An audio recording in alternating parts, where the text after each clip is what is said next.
In the previous video, we talked about how sodium chloride gets dissolved in water. In this one, we're going to be talking about acid, bases, and salt. I'm pretty sure this is not the first time you're hearing about this particular concept. So, acid, bases, and salts are present around us. And when I say around us, it's right from the food we eat to like the baking stuff that we do. And yeah, salt is in the food. And not just that, it's also used for various stuff, like for example acids can be are used in drain cleaners and what else, in car batteries you have sulfuric acid, and in case of bases it's present in toothpaste, soap, and salts are present in abundant quantities everywhere. So, acids are substances which the word acid is derived from the Latin word that is acidus, which means sour. So, it has a sour taste and it tends to turn blue litmus paper red. And when acids react with some metals, it liberates dihydrogen. And one of my students actually from a couple of years ago gave me this idea, which because everybody finds it really difficult to remember which litmus paper to which,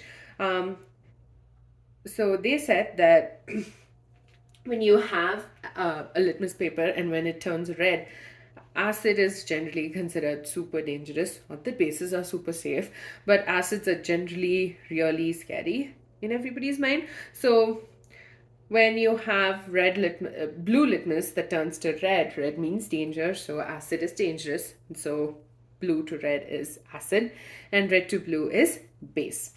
So here you have various examples of acids that are present around us. So hydrochloric acid is present in the stomach, which helps aid digestion when you eat something at really odd times. There's something called as acidity that happens, and so you have what is that called? An antacid that helps relieve the discomfort, and that's usually neutralizing the acid. And I will tell what neutralization is in a bit. You have citric acid, which is in lemon. Acetic acid is in vinegar, and acetic acid is also used for making paneer at home. Ascorbic acid is in orange. Tartaric acid in tamarind paste, and all of these have a really sour taste. And so that is why we call it acidus, which is a Latin word for sour. Bases, on the other hand, turn red litmus paper blue, as I just mentioned. They taste bitter and they are very soapy to touch. Usually they're used in soap, washing soda, baking soda, etc. And I mean, I'm pretty sure there has been a time where you've gotten soap accidentally in your mouth.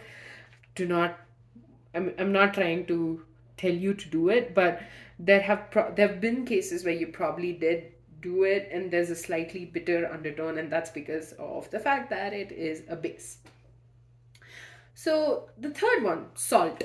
So what happens is when an acid and a base react in a certain quantity, it leads to something called a neutralization reaction. So an acid and base, they're neutralizing each other to give us salt and water. Okay, it almost reminds me of the sodium and the chlorine meme. So acid and a base, they react to give us salt and water. This reaction is the neutralization reaction. For example, hydrochloric acid, super scary, sodium hydroxide, also scary. When they both react, they give rise to sodium chloride, used as table salt, and water that is used to drink. Also, you do not drink this water, it's just that water. So an acid and a base react to give us salt and water. This particular reaction is the neutralization reaction. So after actually acids and bases, they've been used unknowingly for a long time. So after they discovered that they could be certain things called acids and bases and that they're different from each other, various scientists try to basically say how an acid and a base works. And so we'll be learning 3 different theories in the next set of videos. which is first we'll start with the Arrhenius concept of acids and bases. Second is the Bronsted-Lowry acid and bases. The third one is Lewis acids and bases. And all of these three are really important. And it's actually pretty easy once you understand it. And the moment you understand it, it's the easiest concept that you've learned. It's just that sometimes it might be a little confusing with three different theories, with three different ideas. So we will check it out, and do check it out in the next video.